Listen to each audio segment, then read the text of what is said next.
আমাদের এই রাস্তাটা অনেক খারাপ, অনেক দিন থেকেই কোনো যানবাহন ভালোভাবে চলাফেরা করতে পারে না।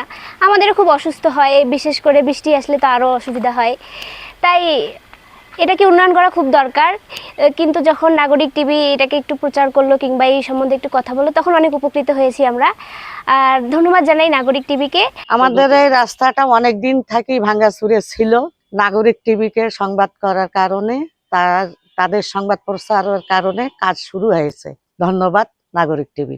নাগরিক টিভি এভাবে যদি সমাজের পাশে আসে এবং সমাজের লোক যদি এভাবে হলো যে নিজের অবস্থান থেকে হলো যে নিজের রাস্তাঘাট কার কি সমস্যা আছে তুলে ধরে, তাহলে মনে হয় যে নিজ নিজ জায়গা থেকেই নিজের এলাকাগুলো সমাধান করা এবং সংস্কার করা খুবই সহজ। যাতায়াতের জন্য এখন ভালো হবে, কোনো অ্যাক্সিডেন্ট হবে না, রিক্সা অটো যাইতে কোনো সমস্যা হবে না।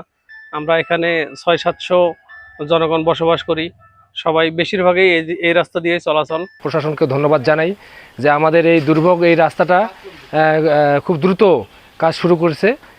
আশা করি যে কাজটা খুব তাড়াতাড়ি সুসম্পন্ন হবে।